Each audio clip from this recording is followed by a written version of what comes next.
বাংলাদেশের আকাশ প্রতিরক্ষা ব্যবস্থার জন্য বাংলাদেশ কী ব্যবস্থা নিচ্ছে?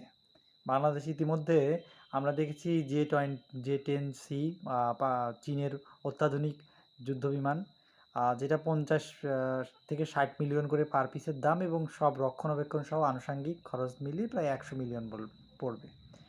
তো এছাড়াও কিন্তু ইউরোপের যে ইউরো সুপার টাইফুন সেইটাও কিন্তু ফাইটার টাইফুনও কিন্তু পাচ্ছে।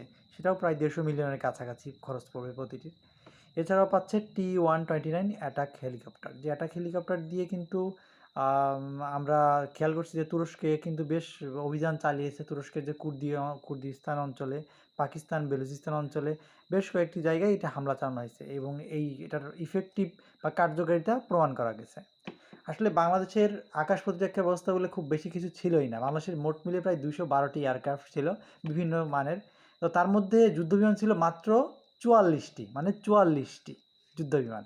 এই ৪৪টি যুদ্ধবিমান আবার দুটো দেশের যুদ্ধবিমানের মিলে সমন্বয়। একটা হচ্ছে ৩৬টি চাইনিজ F-7 যুদ্ধবিমান, যেটা চীনা নির্মিত, আর ৮টি হচ্ছে MiG-29 রাশিয়ার যুদ্ধবিমান।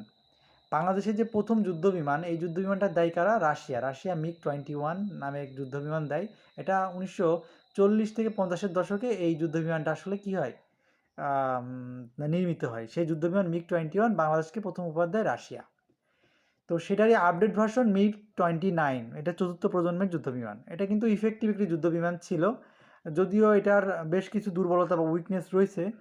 তারপরেও এটার প্রাইস কিন্তু তাদের কার্যকারিতা থেকে তুলনামূলক বেশি, প্রায় $৪৮ মিলিয়ন প্রত্যেকটি যুদ্ধবিমানের দাম। তো সেরকম ৮টি যুদ্ধবিমান বাংলাদেশের ভাণ্ডারে আছে।